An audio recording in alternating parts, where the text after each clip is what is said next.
제가 대학에 다닐 때 학생운동에 심취했던 적이 있습니다. 정의가 메말라버린 현실, 불의와 불법이 정의를 억누르고 득세하는 현실에 분노가 있었기 때문입니다. 그런데 하나님께서 어느 날 깨닫게 하셨습니다. 세상은 운동이 아니라 가장 정의롭지 못하고 가장 공명정대하지 않은 것을 통해서 변하는 것이다 라는 깨달음을 주셨습니다. 여러분, 세상에서 가장 정의롭지 못한 것이 있습니다. 세상에서 가장 공명정대하지 않은 것이 있습니다. 우리를 향한 하나님의 은혜입니다. 하나님의 은혜는 정의롭지가 않아요. 왜냐하면 받을 자격이 없는 사람에게 그 은혜가 주어지기 때문입니다. 할 수 없는 죄인에게 하나님의 은혜가 주어지기 때문입니다. 때로는 인간 같지도 않은 짐승 같은 사람들에게도 하나님의 은혜는 차별 없이 주어지기 때문입니다. 하나님의 은혜는 가장 정의롭지 못해요. 공명정대하지 못해요. 그런데 그 은혜가 세상을 바꾸고 사람을 근본적으로 바꾸는 거예요. 여러분, 김지혜라는 분이 있습니다.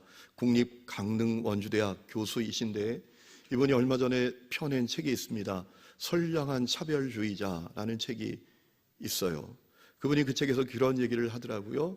우리는 차별받는 거 되게 싫어하면서도 차별하면서 산다는 거예요. 우리가 인식하지는 못하지만 우리에게 어릴 때부터 익숙해져 있다라는 거예요. 왜? 이상하죠. 그분이 하는 얘기입니다. 어릴 때, 초등학교 다닐 때 가을 운동회 하면 왜 꼭 청군, 백군으로 나누는지. 그래서 친한 친구도 내가 청군이고 그 친구가 백군 되면 완전히 적이 된단 말이에요. 우리가 그런 삶에 익숙해져 있어서 나와 다르면, 나와 사상이 다르고 생각이 다르고 또 내가 생각하는 거하고 방향이 다르면 고정관념에 따라서 차별하면서 산다는 거예요.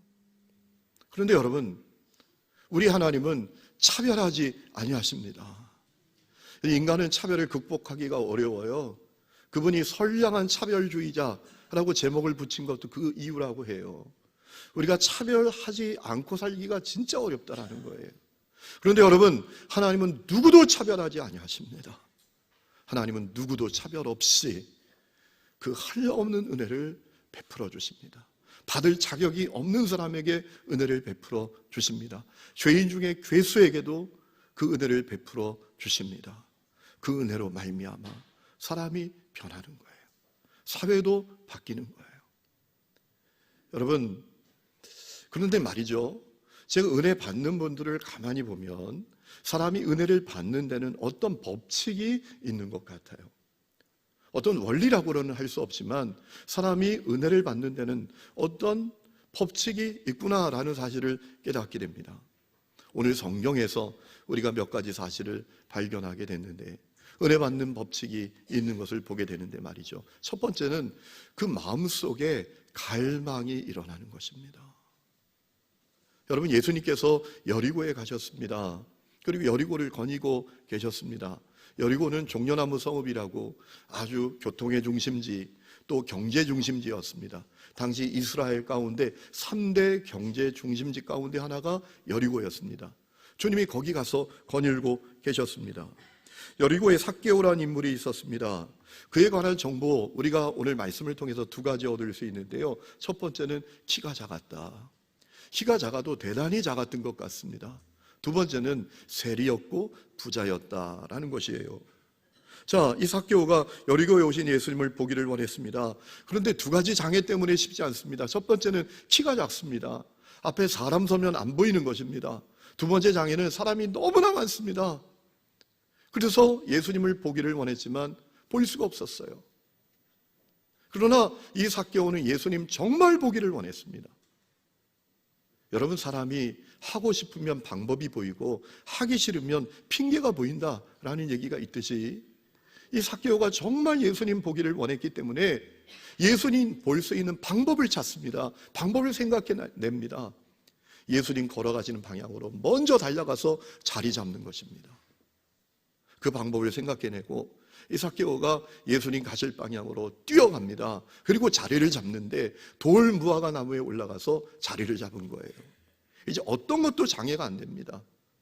그 무엇도 예수님을 보는데 방해가 될 수 없게 된 것입니다.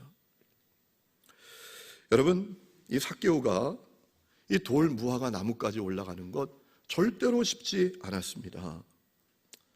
세리라는, 관리라는 그의 신분에 걸맞지 않은 행동이었습니다. 여러분, 로마가 정복지인 이 유대인들에게 세금을 거두기 위해서 자국의 관리들을 파견하기도 했지만 유대인들을 세리로 고용하기도 했다고 합니다. 이 세리는 고용된 유대인이었습니다. 이 삭개오가 고용된 유대인이었습니다. 여러분, 이 고용된 세리 유대인들은 이제 자기의 그 탐욕을 이루기 위해서 피를 빨아내듯 세금을 착취했다고 합니다. 그래서 유대인들이 세리들을 안 좋아합니다. 심지어 매국노라고도 말하고 인간 취급하지 않습니다. 그런데 엄연히 이 삭개오는 멸시받는 세리였지만 엄연히 관리였습니다. 그것도 이스라엘 3대 경제 중심지인 이 여리고의 세무서장이었습니다. 여러분, 보통 위치가 아니죠. 제가 지난번에 군포 지역의 교회도 연합집회 가서 주일 오후에 말씀을 전한 적이 있는데요. 말씀을 전하기 전에 그 담임 목사님이 저에게 장로님 한 분 소개하시면서 이렇게 소개하시는 겁니다. 목사님, 이분이 남대문 세무서 세무서장이었던 분입니다. 대단하다는 거죠. 남대문 세무서 세무서장만 지내도 대단하다는 거예요. 그렇게 소개하더라고요. 여러분, 여리고 세무서장이었던 삭개오는 더 대단한 인물입니다. 그런데 그가 나무 위에 올라갔다? 이것은 사람들에게 구설수에 오를 수 있는 행동이었습니다. 자기의 품위를 손상시킬 수 있는 행동이었습니다. 그런데 삭개오는 개의치 않았습니다. 이유가 있습니다. 그 속에 갈망이 있었습니다. 갈망이 있었습니다. 어떤 갈망입니까? 나의 마음, 나의 존재, 나의 삶의 전환점이 일어나기를 원하는 갈망. 이렇게 살면 안 되는데, 이렇게 살 수는 없는데, 이런 갈망이 있었던 거예요. 여러분, 그는 세리로서 악착같이 돈 모았습니다. 악착같이 로마에 빌붙어서 일해서 세무서장까지 올라갔습니다. 그런데 그럼에도 불구하고 그 마음에 행복이 없어요. 참되 만족이 없습니다. 돈은 있었어요. 그런데 마음은 허무합니다. 고독합니다. 외롭습니다. 여러분, 근래에 재력이 있는 사람들이 이민 열풍이 불고 있다고 합니다. 투자 이민 가는 사람들이 근래에 들어서 과거에 비해서 2배 이상 많다라는 거예요. 미국이나 캐나다나 호주나 뉴질랜드로 투자 이민 가는 사람들. 적어도 이 사람들은 자산이 10억 이상 있어야 투자 이민을 갈 수 있다고 하더라고요. 그 투자 이민 가는 사람들이 정말 많아진다는 거예요, 요즘. 왜 그런가? 뭐 여러 가지 어떤 원인을 분석을 하더라고요. 미세먼지 때문에 그렇다. 가진 사람을 향한 사회의 어떤 긍정적이지 못한 시선, 또 미래에 대한 불투명함, 또 어떤 사회에 대한 불안, 이런 것들이 이 부자들이 투자 이민을 많이 가는 이유라고 하는데, 여러분, 저는 좀 다르게 봅니다. 그 사람들이 그렇게 투자 이민을 요즘 부자들이 많이 가는 이런 이유가 있지 않겠어요? 정말 마음을 나눌 친구가 없는 거예요. 정말 마음을 나누면서 함께할 공동체가 없는 거예요. 그러니 가는 겁니다. 떠나는 거예요. 만약 그들에게 정말 마음을 함께 나눌 수 있는 친구, 그리고 정말 삶을 함께 나눌 수 있는 공동체가 있다면 쉽게 그렇게 떠나지 못할 겁니다. 제가 2002년에 평양에 갔을 때 이 건물에 구호가 적혀 있는데 말이죠, 인상 깊었던 구호가 있습니다. 그때 북한이 고난의 시절을 보내고 있었을 때예요. 아주 힘든 시절을 보내고 있었을 텐데 이런 문구가 적혀 있더라고요. 가는 길 힘들어도 함께 가자. 여러분, 그 투자 이민 가는 사람들이 진짜 마음을 나눌 친구, 삶을 나눌 공동체가 있었다면 힘들어도 함께 가야지, 이런 마음을 가졌을 거예요. 그러니까 무슨 얘기인가 하면 그들의 마음에 참된 행복이 없어요. 만족이 없어요. 외로워요. 고독해요. 그러니까 여기 있어도 그만, 저기 있어도 그만이에요. 떠나도 그만이에요. 그러니까 가는 거 아니겠어요? 삭개오가 그랬어요. 돈 벌었습니다. 명예도 있습니다. 그런데 마음에 행복이 없어요. 만족이 없어요. 외롭고 고독해요. 그래서 그는 자기의 마음과 자기의 존재와 자기의 삶에 전무한이 일어나기를 원했던 거예요. 아마 삭개오가 소문도 듣지 않았겠어요? 세리 마태가 예수님 따르게 되었대. 아니, 세리 마태도 예수님이 불러주셨대. 그의 인생이 바뀌었대. 그 소문을 듣지 않았을까요? 아, 내 인생도 그렇게 될 수 있을까? 이런 마음의 갈망이 이 삭개오에게 있었던 것이지요. 그 갈망이 그를 달려가게 했습니다. 그 갈망이 그를 나무 위로 올라가게 했습니다. 여러분, 그 갈망이 그에게 은혜 받는 첫 번째 출발이 됐어요. 여러분, 오늘 여러분 마음에 어떤 갈망이 있으십니까? 여러분 행복하십니까? 여러분 삶에 만족하십니까? 혹시 여러분 외롭고 고독하지 아니하십니까? 살아보면 살아볼수록 인생 허무하지 아니하십니까? 그 문제 어떻게 해결할 수 있을까요? 돈으로, 권력으로, 명예로, 짜릿한 인생의 쾌락을 탐닉함으로 해결할 수 있을까요? 절대로 그렇게 못 됩니다.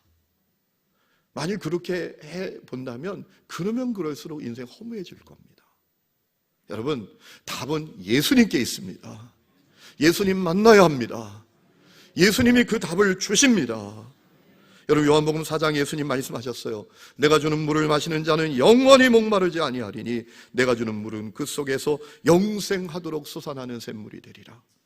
요한복음 7장에 말씀하셨습니다. 나를 믿는 자는 성경이 이른 것처럼 그 배에서 생수의 강이 흘러나오리라. 놀라운 풍성한 삶을 살게 된다는 것이죠. 그런데 여러분, 오늘 여러분 속에 예수님을 향한 갈망이 있으십니까? 갈망이 은혜 받는 법칙의 출발이에요. 배고파야 먹게 되는 것입니다. 어떤 집사님이 어느 날 제 앞에서 속상하대요. 목사님, 우리 아이가 밥을 안 먹어요. 밥을 안 먹어서 속상해요. 제가 시익 웃으면서 말했어요. 그의 아이 밥 먹는 방법 제가 알려드릴게요. 한번 해보시겠어요? 알려주세요. 그러더라고요. 제가 그래서 3일만 굶기세요. 그랬어요. 3일만 굶기라고. 3일만 굶기면 그냥 허겁지겁 먹을 거라고. 여러분, 예수님께 배고프십니까?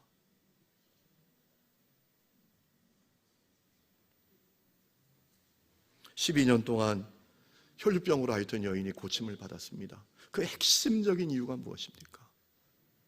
예수님을 향하여 목말랐어요. 내가 예수님께 다가가서 예수님 옷자락이라도 만지면 내가 낫는다. 예수님을 향한 그 간절한 갈망, 그것이 그 여인이 회복되게 될 수 있었던 이유입니다. 여러분, 예수님께 목마르십니까? 주님을 향한 갈망이 있으십니까? 이거 대단히 중요한 문제입니다. 여러분 속에 갈망이 있다면 그 갈망은 어떻게 표현되고 있으십니까? 감리교회를 시작하신 존 웨슬리 목사님이 아주 중요한 특징이 있다면 그분은 평신도들을 동역자로 많이 세우셨습니다. 소그룹도 맡기고 야외 설교도 막 평신도들에게 맡겼습니다. 그래서 수많은 사람들이 주님께 돌아왔는데 이 존 웨슬리 목사님이 그 자기 평신도 동역자들이 꼭 지켜야 되는 12가지 규칙을 정해 놓으셨는데 제가 그 규칙을 보다가 딱 마음에 닿는 규칙이 있었어요. 8번째 규칙인데 이런 규칙이었습니다. 신사인 척 하지 말아라. 다른 말로 말하면 폼 잡지 말아라. 하나님 앞에 폼 잡지 말아라. 하나님 앞에서 신사인 척, 젠틀맨인 척 하지 말아라. 어린아이처럼 하나님을 향한 갈망이 여러분에게 있어야 된다. 여러분, 아이들은 표현이 강해요. 좋아 그러면 그냥 어른은, 저희 둘째 녀석이 그러는데요, 아주 이 녀석이 표현이 별로 없어요. 예를 들면 되게 좋잖아요. 그러면 이렇게 끝나요. 좋네. 이러면 대단히 좋은 겁니다. 또 어릴 때는 안 그랬어요. 아기 때는 좋으면 막 팔짝팔짝 뛰면서 여러분, 주님을 향한 갈망이 있다면 그 갈망을 표현하고 계십니까? 혹시 폼 잡고 계시지 않습니까? 두 번째는 주님의 초청에 기쁨으로 응답하는 것입니다. 여러분, 삭개오가 돌무화과 나무에 올라가 있을 때 어느새 주님이 그 앞에까지 오셨습니다. 그리고 깜짝 놀랄 일이 일어났습니다. 삭개오 부르십니다. 그것도 삭개오야 하고 이름을 부르십니다. 여러분, 이때 삭개오가 얼마나 당황했을까요? 얼마나 놀랐을까요? 아니, 저분이 날 알아보시네. 아니, 저분이 내 이름까지 아시네. 여러분, 우리가 누구 알아보는 것도 어렵고요. 그리고 누구 이름 기억하는 것도 대단히 어렵습니다. 제가 아는 목사님 한 분은 만날 때마다 안녕하세요, 처음 뵙겠습니다. 이름이 어떻게 되시죠? 어떨 땐 성질이 나더라고요. 이분이 사람을 이렇게 몰라봐? 이 종로지방에 있는 어느 목사님이신데요, 제가 몇 번 실망했어요. 저는 지난번에 뵙기 때문에 안녕하세요 이렇게 반갑게 인사하는데 안녕하세요, 처음 뵙겠습니다. 이름이 어떻게 되시냐고. 아이고 참. 여러분, 죄송한 얘기지만 제가 5학년이 지나가니까 자꾸 사람 이름이 기억이 안 나요. 그래서 제 수행 비서를 더 옆에 바짝 수행하게 합니다. 제 아내. 그래서 제 아내에게 이렇게 물을 때가 많아요. 이름이 뭐지? 이렇게 물으면 바로 나옵니다. 그런데 이 수행 비서가 요즘 깜빡합니다. 나도 이름 나도 모르겠는데 당신 모르면 어떡해? 제가 잘못해놓고 아내만 나무랄 때가 있습니다. 여러분, 사람 알아보는 거, 이름 기억하는 거, 이게 얼마나 어렵습니까?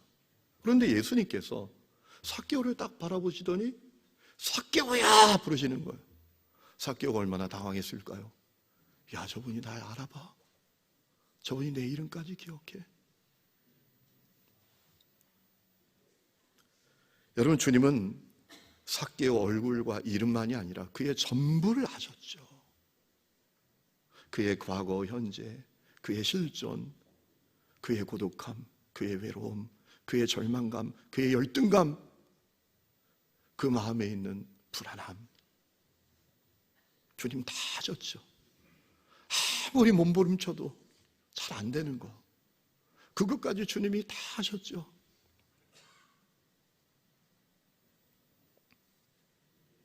제가 좋아하는 말씀이 하나 있어요. 시편 139장. 다윗이 이런 고백을 합니다. 여호와여, 주께서 나를 살펴보셨으므로 나를 아시나이다. 주께서 내가 앉고 일어섬을 아시고 멀리서도 나의 생각을 밝게 하시오며 나의 모든 길과 내가 눕는 것을 살펴보셨으므로 나의 모든 행위를 익히 하시오니 여호와여, 내 혀의 말을 알지 못하시는 것이 하나도 없으시니이다. 이 지식이 내게 너무 기이하니 높아서 내가 능히 미치지 못하나이다. 그러므로 내가 주의 영을 떠나 어디로 가고 주의 앞에서 어디로 피하리이까? 내가 하늘에 올라갈지라도 거기 계시고 수월에 내 자리를 펼지라도 거기 계십니다. 주님이 날 아신다라는 거예요. 이 말씀이 저는 참 좋아요. 사랑하는 성도 여러분, 혹시 여러분들 가운데 그런 분들이 계신가요? 세상이 나를 몰라줘. 사람들도 나를 알아주지 않아. 내 배우자도, 내 자식들도 나를 알아주지 않아. 그래서 마음이 서글픈 분들이 계십니까? 여러분, 낙심하지 마세요. 주님이 여러분을 아십니다. 여러분의 눈물, 한숨, 절망, 고독함, 아무리 몸부림쳐도 안 되는 것, 주님이 아십니다. 그거 기억하시고 낙심하지 마셔야 돼요. 요즘 우리 교회 목회자들이 좀 아파요. 부목사님 한 분도 이제 물건 옮기다가 조금 아프고, 또 우리 전사님 한 분도 이제 여름에 그 풀장 이렇게 무거운 거 하다가 허리가 아프고, 또 우리 신방 전사님은 괜히 그냥 계단에 자기 발을 차가지고 가운데 발가락에 금이 가고. 근데 제가 그걸 이렇게 생각하면서 기도하시는데 주님이 주시는 메시지가 있는 거예요. 야, 부교육자들 달달 볶지 마. 내가 한다, 내가 한다. 그런 마음을 주시는 거예요. 여러분, 저는 이렇게 예배당 지어놓고 마음이 때가 탑니다. 어떨 때는 자다가도 벌떡벌떡 일어납니다. 교회가 부흥돼야 되는데, 교회가 잘 세워져야 되는데, 그래 때로는 막 부목사님들, 전사님들 좀 열심히 좀 하라고 나무랄 때도 있어요. 주님이 저에게 사인 주시는 거예요. 야, 내가 하는 건데 너는 부교육자들이 하는 줄 알아? 내가 하는 건데. 아, 주님이 내 마음을 정확하게 하시는구나. 그런 마음을 갖게 돼요. 여러분, 주님이 여러분을 아시는 것을 믿으시기를 축원합니다. 여러분, 주님이 오늘 말씀 보면 삭개오의 이름을 부르셨을 뿐만 아니라 그의 집에 가서 유하시겠다고 하셨습니다. 5절 말씀 보세요. 속히 내려오라. 내가 오늘 내 집에 유하여야 하겠다. 여러분, 삭개오가 이 말씀 듣고 얼마나 놀라고 감격스러웠을까요? 주님께서 삭개오 집에 가서 그것도 잠깐 방문이 아니라 유하시겠다는 것은 뭐냐 하면 나는 너를 사람 취급한다. 나는 너를 사람으로 여긴다 라는 뜻이에요. 누구도 삭개오를 사람으로 여기지 않습니다. 동족의 피를 빨아먹는 흡혈귀라고 여깁니다. 그런데 삭개오 집에 가서 그 집에 유하시겠다는 것은 어떤 의미인가 하면 삭개오, 나는 너를 사람으로 여겨. 이 말씀이에요. 여러분, 삭개오가 깜짝 놀랐을 거예요. 야, 이분이 나를 사람으로 대하시는구나. 더욱이 여러분, 삭개오가 주님을 집으로 초청한 바도 없습니다. 그런데 주님이 집에 오시겠대요. 초청해야 오게 되는 건데 초청도 안 했는데 주님이 먼저 너 집에 갈게, 너 집에 가서 유하할게 라고 하십니다. 여러분, 이것은 엄청난 메시지입니다. 이런 메시지예요. 삭개오, 나는 너를 원해. 나는 너를 원해. 나는 너를 간절히 원해 라는 뜻이에요. 그러니까 초청도 안 했는데 가시겠다는 거 아닙니까? 원하지 않으면 그렇게 하십니까? 원하지 않으면 절대로 그렇게 하실 리 없습니다. 주님의 말씀은 나는 너를 원한다, 나는 너에게 간절하다 라고 하신 거예요. 여러분, 세상에 누가 삭개오를 원합니까? 누가 삭개오에게 간절합니까? 세금 문제 있을 때 간절한 사람이 있었죠. 세금 깎고 세금 줄일 때 어떻게 하든지 세금 좀 안 내려고 할 때, 삭개오 이용하려고 할 때는 삭개오 원하는 사람들도 있었어요. 삭개오에게 간절한 사람도 있었어요. 그런데 주님은 아무 조건 없이 나는 너를 원해, 나는 너에게 간절해 라고 하시는 거란 말이에요. 여러분, 주님이 삭개오를 초청하신 거예요. 삭개오가 나무에 올라갔고 삭개오가 주님을 영접한 것 같지만 사실은 주님이 삭개오를 초청하신 거예요. 너 수고하고 무거운 짐 지고 있잖아. 내가 너를 초청한다. 참된 만족과 행복으로, 새로운 피조물 됨으로 너를 초청한다. 한없는 사랑과 긍휼과 용서로 너를 초청한다 라고 말씀하셨던 거예요. 여러분, 이것이 삭개오에만 해당되는 초청이 아닙니다. 삭개오에게만 향하셨던 주님의 마음이 아닙니다. 여러분 가운데 누구도 나를 원하지 않고 누구도 나에게 간절하지 않다고 생각하는 분들이 계시죠. 그런데 여러분, 그래도 주님은 다르세요. 주님이 여러분을 원하십니다. 주님이 여러분에게 간절하십니다. 이 십자가가 증거입니다. 주님은 나를 원하시고 내게 간절하셔서 이 땅에 성육신 하시고 십자가에 매달려 보혈의 피를 다 쏟아내시며 대속제물이 되셨습니다. 우리를 원하시고 우리에게 간절하시기 때문에. 그래도 로마서 5장 8절을 보면 바울이 이렇게 증언했습니다. 뭐라고 증언했는가 하면 우리가 아직 죄인 되었을 때 그리스도께서 우리를 위하여 죽으심으로 하나님께서 우리에게 대한 자기의 사랑을 확증하셨느니라. 여러분, 우리가 모자라도 괜찮아요. 추잡하게 살았어도 괜찮아요. 부족해도 괜찮아요. 여러분, 주님께 모자란 사람 없어요. 주님께 추잡한 사람 없어요. 주님의 은혜를 받기에 부족한 사람 없어요. 있는 모습 그대로 주님이 여러분을 원하시고요, 여러분께 주님이 간절하세요. 주님이 그 마음을 드러내시면서 삭개오를 초청하셨을 때 감사하게도 삭개오가 반응합니다. 오늘 여러분 6절 말씀 보니까 급히 내려와 즐거워하며 영접했다. 즉각적으로 기쁨으로 주님께 반응했어요. 주님을 모셔드렸어요. 오늘 이 사건이 여러분에게 일어날 수 있기를 주의 이름으로 축원합니다. 여러분, 제가 사역을 해보니까요, 교회 열심히 다니는데, 와서 활동도 많이 하는데 주님의 초청에 응답하지 못한 사람들이 많아요. 아직도 주님을 문 밖에 세워두고 있는 분들이 많아요. 볼지어다 내가 문 밖에서 두드리노니 누구든지 그 문을 열면 내가 그에게로 들어가리라 라고 하신 그 말씀이 여러분 불신자들에게 주신 말씀이 아니라는 것 아시죠? 교회에 주신 말씀이었어요. 그러니까 교회 안에도 아직도 하나님은 한량없는 은혜를 우리에게 주시기를 원하시지만 그 은혜에 반응하지 못한 사람들이 많다는 거예요. 여전히 주님을 인생의 문 밖에 세워두고 있는 사람들이 많다는 거예요. 그래서 신앙생활하면서도 행복이 없잖아요. 만족이 없잖아요. 얼굴에 수심이 가득하잖아요.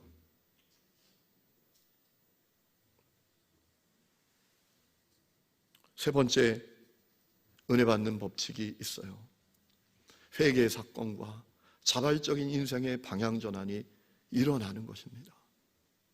여러분, 주님께서 삭개오의 집에 들어가시자마자 주님이 이제 앉으실 겨를도 없이 삭개오가 서가지고 마음이 급해졌습니다. 무엇 때문에 마음이 급해졌습니까? 회개할 마음으로 마음이 급해졌어요. 주님이 집에 들어오시자마자 이 삭개오가 회개할 마음으로 마음이 급해졌어요. 나같이 쓰레기처럼 살아온 이 인생을 사람 취급해 주시고 내게 적극적으로 다가와 주시고 나를 사랑하시고 내게 나를 간절히 여기신다고 하시는 이 분께 내가 어떻게 반응할까? 이 한량없는 사랑과 은혜 앞에 내가 어떻게 반응할까? 이 짧은 시간에 삭개오가 마음이 급해진 거예요. 어떻게 반응할까? 그래, 회개로 반응하자. 그래, 회개로 반응하자 라고 생각한 거예요. 다행히 여러분, 삭개오는 똑똑한 사람이었어요. 그는 회개가 눈물 한 방울 찔끔 흘리고 돌아가는 것이 아니라 회개는 인생의 방향 전환이다. 과거를 청산하는 거다. 인생의 유턴이다 라는 사실을 정확하게 알고 있었던 거예요. 그래서 주님께 놀라운 고백을 하는데요, 8절에 이렇게 고백을 합니다. 삭개오가 서서 주께 여짜오되 주여 보시옵소서, 내 소유의 절반을 가난한 자들에게 주겠사오며 만일 누구의 것을 속여 빼앗은 일이 있으면 불법으로 강탈한 것이 있으면 내 갑절이나 갚겠나이다. 여러분, 이거 진짜 쉬운 것 아닙니다. 은혜 없으면 할 수 없는 겁니다. 누가복음 18장을 보세요. 한 관리가 예수님께 찾아옵니다. 질문합니다. 어떻게 영생 얻습니까? 주님 말씀하십니다. 십계명 후반부 있잖아. 후반부의 계명들 그거 너 지켜라. 그거 다 지켰는데요. 주님 뭐라 말씀하셨습니까? 너 부자지? 너 재산 팔아서 가난한 사람들에게 다 나눠줘라. 그러면 너에게 하늘의 보화가 있을 거야. 그리고 와서 나를 따라 라고 했어요. 그랬더니 그 사람이 부자였잖아요. 그냥 돌아갔다라고 했어요. 그 영생 안 얻고 말지? 이런 마음이었던 거예요. 영생에 대한 갈급함이 있었지만 이거 돈 내려놔야 돼? 그 영생 안 얻고 말지. 이런 심정으로 돌아갔단 말이에요. 여러분이 누가복음 18장에 나오는 관리라는 단어를 제가 원문에 찾아보니까 마르콘이라는 단어입니다. 이 당시에 마르콘이라는 이 단어가 누구에게 사용되었는가 봤더니 회당의 관리자, 또 사내들인 의회, 의원, 그러니까 종교적으로 대단한 스펙을 가진 사람들, 대단한 종교 생활을 하는 사람들이 불리우는 이름이 이 마르콘이었어요. 여러분, 그도 못한 겁니다. 그런데 삭개오는 말이죠, 누가 시킨 것도 아닌데 자원해서 자발적으로 과거 청산하겠다는 거예요. 나눠주겠다는 거예요. 거짓으로 불법으로 빼앗은 것이 있다면 4배로 갚겠다는 거예요. 인생의 방향을 유턴하겠다는 거죠. 과거 청산하겠다는 겁니다. 은혜 받는 법칙의 아주 중요한 부분이죠. 은혜의 열매였어요. 그가 정말 주님을 만났고 은혜를 받았다는 열매였습니다. 여러분, 은혜를 받으면 자발적으로 과거를 청산하고 인생의 방향을 유턴하는 역사가 일어나요. 은혜가 그렇게 합니다. 은혜가 그를 그렇게 만듭니다. 은혜가 그를 그렇게 만듭니다. 어떤 분은 저에게 그렇게 말씀하시는 분도 있었어요. 목사님, 좀 세게 좀 얘기하세요. 아니, 권사들이 수요예배도 안 나오는데 목사님 왜 그냥 가만두세요? 야단을 치든지 좀 세게 좀 얘기하세요. 제가 네, 그렇게 해보죠 라고 했지만, 제가 목회를 하면서 깨닫게 된 게 있어요. 책망한다고 야단친다고 사람이 바뀌는 게 아니에요. 사람은 은혜로 바뀌는 거예요. 주님의 그 놀라운 은혜 앞에서 변화되는 거예요. 삭개오에게 그 사건이 일어났던 것이죠. 여러분, 삭개오에게 구원이 임했어요. 주님이 뭐라 말씀하셨습니까? 오늘 구원이 이 집에 임했다. 이 사람도 아브라함의 자손이다. 오늘 잃어버린 영혼이 구원을 받았다 라고 선언을 하셨어요. 여러분, 오늘 여러분에게 이 은혜 받는 법칙이 작동되고 있습니까? 주님을 향한 갈망이 여러분에게 있습니까? 주님께서 지금 문 밖에서 두드리고 계신데 여러분, 그 초청에 응답하고 계십니까? 그 은혜 앞에서 너무나 감격하여 인생의 유턴, 과거의 청산, 자발적인 회개가 여러분에게 일어나고 있습니까? 우리가 집에서 기계 하나만 사도요, 청소기를 샀다고 생각해 보시죠. 이게 제대로 작동을 안 해요. 꽂았는데 안 돼. 그러면 속상합니까? 속상합니까? 속상하죠. 뭐야 이거, 진짜 믿고 샀는데 이러지 않습니까? 기기 하나 작동하지 않아도 속상한데, 주님의 그 한량없는 은혜를 받는 법칙이 내게 작동되고 있지 않다면 여러분, 문제잖아요. 여러분, 어떤 부분에서 작동이 멈추었습니까? 갈망은 있는데 주님을 초청하지는 못하셨습니까? 주님을 초청하기는 했는데, 초청에 응답하기는 했는데 과거를 청산하지 못하고 돌이키지 못하고 계십니까? 작동되어야 합니다. 여러분, 이번에 제가 10년 만에 10년 전에 사역했던 교회 가서 부흥예인도 하고 왔습니다. 잘하고 왔습니다. 안 믿는 표정인데 잘하고 왔습니다. 이제 월요일 저녁에 말씀 전하고 화요일 날 새벽에 가서 말씀 전하고 숙소에 들어와서 커튼을 확 열어 제쳤더니 부산항이 쫙 바라다 보이는데요, 해가 뜨는 거예요. 해 뜨는 모습이 얼마나 황홀한지, 아름다운지. 여러분, 자연 만물은 하나님이 세우신 법칙에 따라서 정확하게 움직이고 있어요. 그래서 우리가 살죠. 지금도 하나님의 그 놀라운 은혜를 받는 법칙에 의해서 구원받는 사람들이 많이 있습니다. 그의 마음에 천국이 임하고 그가 있는 가정과 그의 삶에 하나님의 나라가 일어나는 역사가 일어나고 있습니다. 저는 우리 하늘님교회 성도들이 그 대열에 동참할 수 있기를 주의 이름으로 축원합니다.